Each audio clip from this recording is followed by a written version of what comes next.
Kelsey. This is my channel, The Fancy Hat Lady Reads. I'm wearing one of my fancy booktube hats.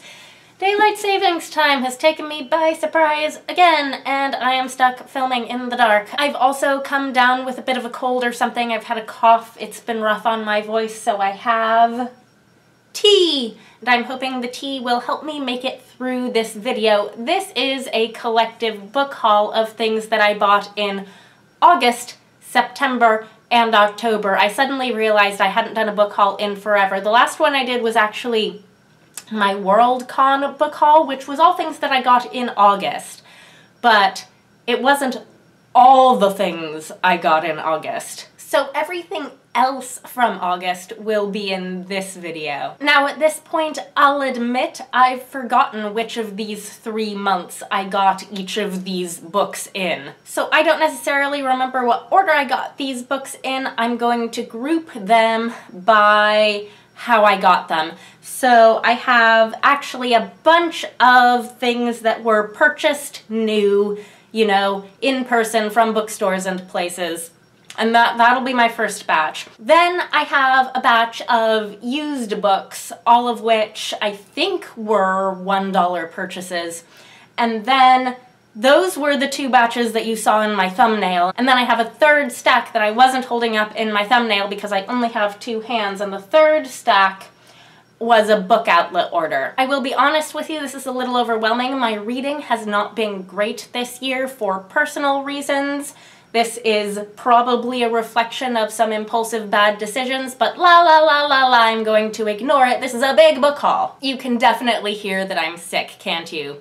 This is nasal voice, Kelsey. I need to be drinking my tea. So I'm going to start with the new books, and specifically I'm going to start with 3 that if you follow me on Twitter you may have already seen because I posted a photo of these when I bought them back in August. I bought these on the same multi-leg trip as Worldcon, but I did not buy them in Dublin. After Dublin, I flew with my dad back to the Seattle area, and I bought these at the University Bookstore in Seattle, which has one of my favorite sci-fi fantasy sections of any bookstore I've ever been to, if not my favorite sci-fi fantasy section. I love that they not only carry, but often feature less well-known books from smaller publishers and backlist titles that are often things I'm really interested in but never see in stores anywhere else. So I bought 3 books that I was very excited to see a store carrying on their shelves. The first is one of the Patricia A. McKillip books that I did not yet own a copy of. This is Ombria in Shadow. It has one of my favorite covers. I love all of her covers, but this one is awesome. This is apparently about a magical city called Ombria and what happens after the death of its prince, but it's always really hard to get a sense of what McKillip's books are actually going to feel like they're about. So I continue to make my way through her backlist. The next book I have is a story collection, and this is 7 Wonders of a Once and Future World and Other Stories by Caroline M. Yoachim, who is a Seattle local author, and this is a signed copy. This is published by Fairwood Press, which is also a local Washington State small press. I read Yoachim's short story Carnival 9 that was nominated for a Hugo not this past year but the year before, and I loved that story and I want to read more of her work. I actually had a copy of this out from my library for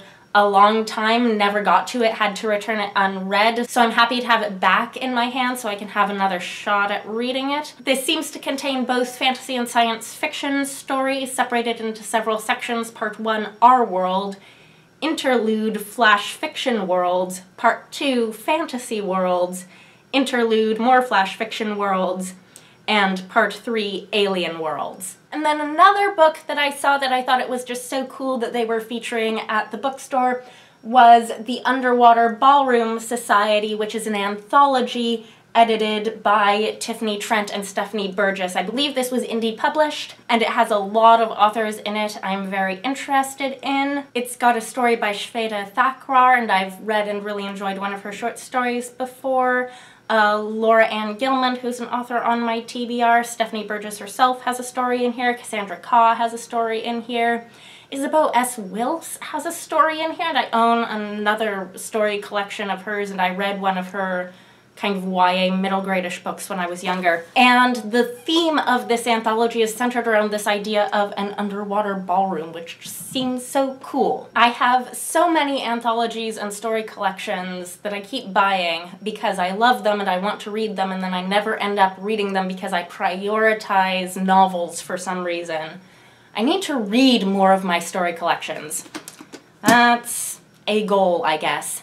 Then I have 3 more books that I bought in September at the Brooklyn Book Festival. This was the 2nd year in a row that I saw that Small Beer Press had a table at the Brooklyn Book Festival, and I bought 3 more of their books, despite the fact that I've not yet read any of the 3 books I bought from them last year at the Brooklyn Book Festival. Anywho, the first 2 of these were kind of obvious purchases for me because I've kind of felt like I needed both of these. They've been on my must-buy radar. They're 2 books, both by Sophia Samet, A Stranger in Olondria, and her short story collection, another short story collection. See, me and short story collections, I want to read them all and then I never do. But this is her story collection, Tender. I've read a couple of her short stories and really liked them, including Selkie Stories Are for Losers, which is in this one. I don't think I've read any of the other stories in this book, though. And then A Stranger in Olondria is, I think, her first novel. It's set in the same world as The Winged Histories, which is like a companion novel to this one. And I bought a used copy of The Winged Histories a couple years ago, but I knew that I still wanted to read A Stranger in Olondria first, even though I think you can technically read them in either order. So now I have the book where I want to start with her novels. And then the 3rd book I got from Small Beer Press, because there was a discount if you got 3, is a sort of forgotten fantasy classic that they've brought into print. Apparently it is fairy tale-ish and whimsical, and this is Travel Light by Naomi Mitchinson. This is very short, very small, and at the time I purchased this, I was actually currently reading another book of Mitchison's, which was her sci-fi novel Memoirs of a Space Woman. She seems to be a kind of forgotten SFF author. This was originally published in 1952. It's blurbed by Amal El-Motar on the cover, and I am super excited to read this and compare it to this author's sci-fi and see what I think. And then the last book that I bought in person in a bookstore in recent months came from Barnes & Noble during a time when they were having a sale on certain select titles. And one of those titles was A Memory Called Empire by Arkady Martine. This is a debut sci-fi space opera novel that has a lot to do with, I think, politics and court intrigue and stuff. People have been raving about this since it came out, and I was on the fence, but when I bought this, it was either during Space Opera September or just thereafter, and I was like, I've depleted some of the space opera on my bookshelves, on my TBR shelves, and it turned out when I was putting together my TBR for Space Opera September that I didn't own nearly as much of it as I sort of assumed that I did. So part of me was like, I can justify this. I'm replenishing my space opera supplies now that I've depleted them by reading some books. See, now I have more space opera. Anyhow, I think it was 50% off, so it was totally worth it. So next, on to my assorted selection of $1 used book finds. I'm gonna show you first the one that I've technically read before, even though it was a long time ago and I don't remember it. This is a copy of the newer paperback edition of Fly By Night by Frances Hardinge. I think this was her debut novel. This was originally published in 2005, and I know I read this in high school. I think I liked it, but other than that, I don't really remember much of anything about it. It has a sequel, and I have no memory of whether or not I read the sequel, but I think I liked this one, and I know that I've liked what I've read of her books as an adult. So this is one that isn't a high priority for me to revisit. I'm still catching up on her backlist books that I haven't read, but I would someday like to revisit this one. Next, I've got a couple of mass market paperbacks. The first is Heir to Sevenwaters by Juliet Marillier. This is the 4th book in the Sevenwaters series, which was originally a trilogy. And I've read the entire original trilogy, and then sometime after the completion of that trilogy, she got the go-ahead to write several more books. The first 3 books each jumped forward like an entire generation in the chronology of the series and the history of this family, each one taking place a considerable amount of time after the previous book. These ones, I think, all follow characters who were in Book 3, Child of the Prophecy, so I don't think there's as much of a time gap in these, even though there was a time gap in when they were written. I am interested in seeing if Marillier's writing changes at all from the first 3 to the continuation. And it's taken me a long time to get to these purely because I didn't have a copy of this and I couldn't find it anywhere. I kept seeing copies of the other books that come after Book 4, but I'm like, no, I need Book 4. I finally have it. And then the other mass market paperback book I have is Downbelow Station by C.J. Cherryh, which is another space opera to replenish my supply of space operas, since I read like, 2 of them, maybe 3 for Space Opera September. I've never read anything by C.J. Cherryh, but she's one of those classic SFF authors who I feel I should give a try at some point. I think this is a decent place to start. This is the first book in a series. I think you can start here. Otherwise, I don't know much about it, but wow, the mass market paperback is chunky looking. The next used book I have is actually an audiobook. This is Finnikin of the Rock by Melina Marchetta on an MP3 CD, which is a format I haven't seen before. It's certainly more compact than a box full of regular CDs, I'll tell you that. And this is the first book in a YA series that has been on my TBR for a really long time, but I thought I was going to get them from the library. I would not mind listening to this first one on audiobook, so I grabbed this. Next is a book that caught my attention when it came out in 2017. This is Creatures of Will and Temper by Molly Tanzer, which is, I gather, not a strict retelling of Picture of Dorian Gray, but it's described as an Oscar Wilde pastiche on the cover. So I'm going to go with pastiche. And it's a pastiche on the Picture of Dorian Gray in which the main characters are women. This sounds really good. It sounds like something I'm going to love. Unfortunately, I have never read The Picture of Dorian Gray, which is a problem. It's one of those classics I imagine I would really enjoy reading because I know I like Oscar Wilde, I like his plays, I like his fairy tales. I should read The Picture of Dorian Gray. I don't own a copy of it, so I'm gonna hold on to this until some point later in my reading life after I've gotten to The Picture of Dorian Gray somehow.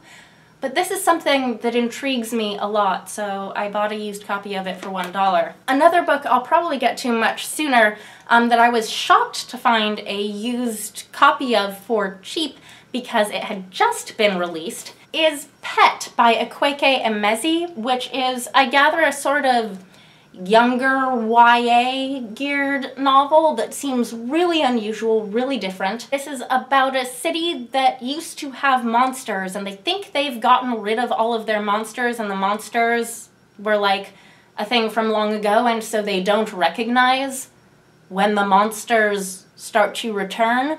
This seems, on the surface, like it might be a metaphor for fascism, but I'm not certain on that, because I haven't read it yet. See, it says on the back, people forget, but forgetting is dangerous. Forgetting is how the monsters come back. It's certainly social commentary, and it seems really original. It's very short, and I would like to read it by the time award nominating season comes around, because I think this might be a contender. And then the last 2 are the ones where I'm kind of scratching my head and saying, did I really need these books? Will I ever actually get around to reading them? But I feel like I should have them in my collection.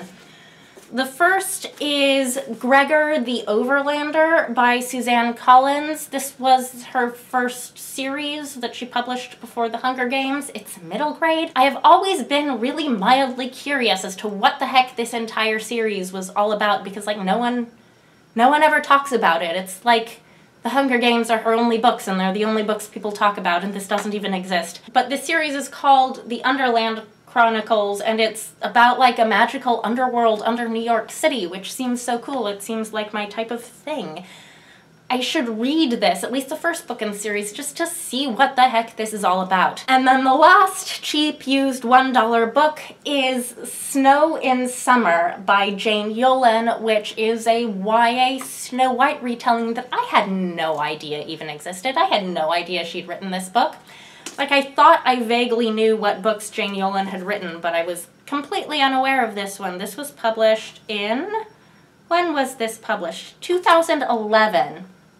So, just a couple years past the point in my life when I was reading a lot of books like this sort of classic old school YA fairy tale retelling. So I guess I just missed out on this in my youth, but it seems like the type of book that younger me would have loved. The cover is gorgeous.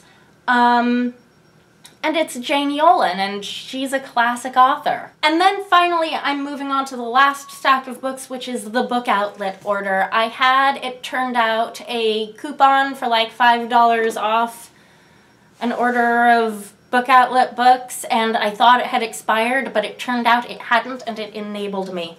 So the first book I'm going to show you is one I've already read, but I haven't wrapped up yet. I read this on ebook in the Hugo Voter packet. I loved it enough that I wanted to buy a print copy, and this is Tess of the Road by Rachel Hartman. This was nominated for the Lodestar Award. It was my favorite book that I read of the nominees. It did not win, but it helped me discover a new favorite YA author. And it is a sequel series to the Serafina duology. So I know there was stuff in this that I was missing in terms of backstory, and I really want to go back now and read the Serafina books. I bought in Dublin a used copy of Serafina, the first book. So then I got in this Book Outlet order also a copy of Shadowscale, which is the second book. And as I said, I'm very excited to dig into this backlist and into this backstory for the current series, because I think Tess of the Road is getting a sequel. Next, I have a volume of manga. This is The Girl from the Other Side, Shula Rune, Volume 6.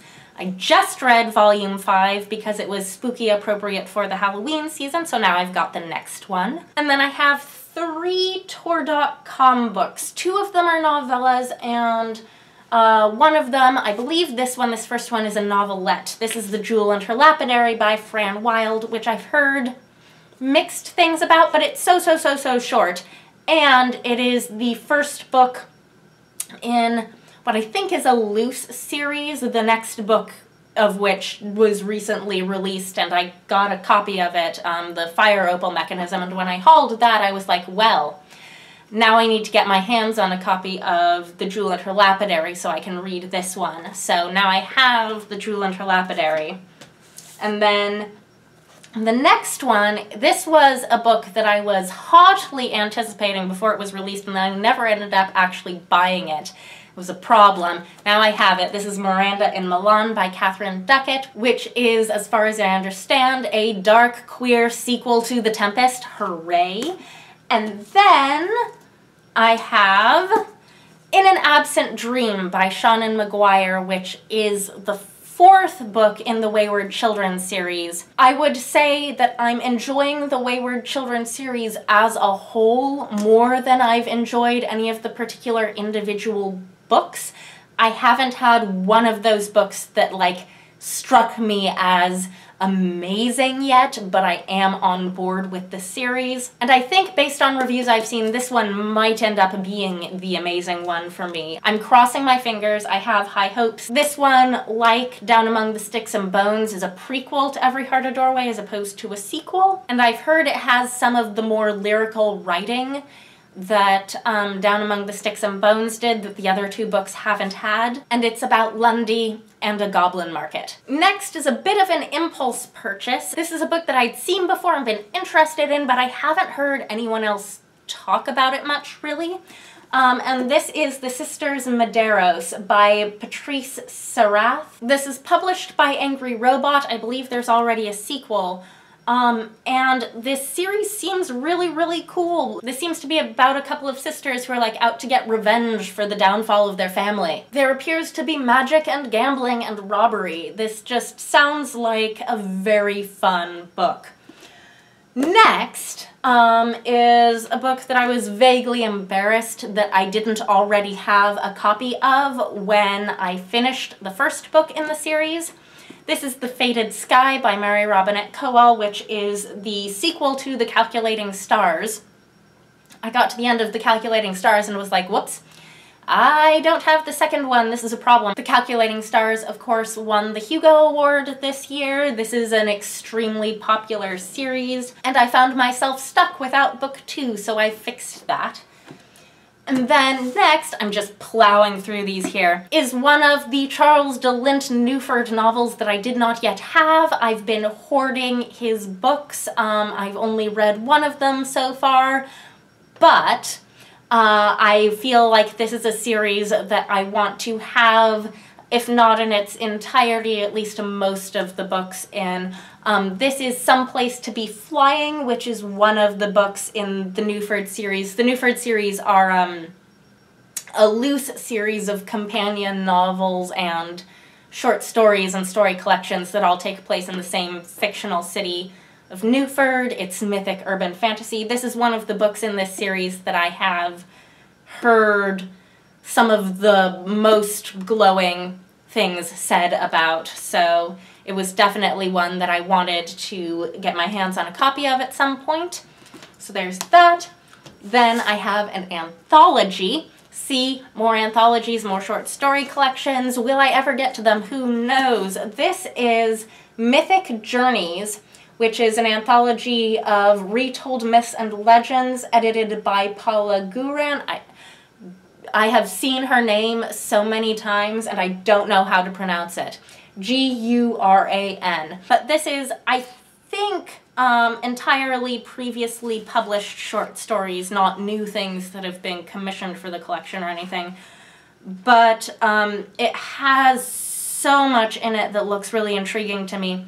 I think the only story in this I've read before is Our Talons Can Crush Galaxies by Brooke Bolander, which I thought was an awesome short story, and it's super, super short. I can link it below so you can read it. But this has a story by Catherine M. Valenti in it that I thought I had read before, but then I flipped to it in the book and I was like, you know what? I don't think I've read this one. That's White Lines on a Green Field. It's got a story by Anne Leckie in it, Neil Gaiman, Yoon-Ha Lee, Ken Liu, Aliette de Bodard. It's also got a Sophia Samatar story, Ogres of East Africa, that I think is also in Tender. So I think I hauled 2 books with the same story in them in this haul. Woohoo! But there's also a ton of authors whose names I vaguely recognize that I don't think I've actually read anything by.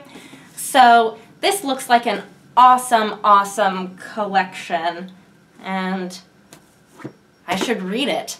And then the last book from that book outlet order is a young adult novel in translation that caught my attention when it was published, but that I didn't purchase earlier this year because I know it starts with the death of the main character's mother, which is something I was feeling very fragile about for most of the year. But this is The Beast Player by Nohoko Uehashi, which is translated from the Japanese by Kathy Hirano. It has a gorgeous, gorgeous cover, and it's about a girl who can communicate with magical beasts. Now, I think that this English language edition is a bind-up of what were the first 2 books in this series in the original Japanese. I'm not sure how long this series is or if there are going to be further English translations, but that's what I know. And that's the end of the book outlet order, but wait, there's one more book because my dad visited me in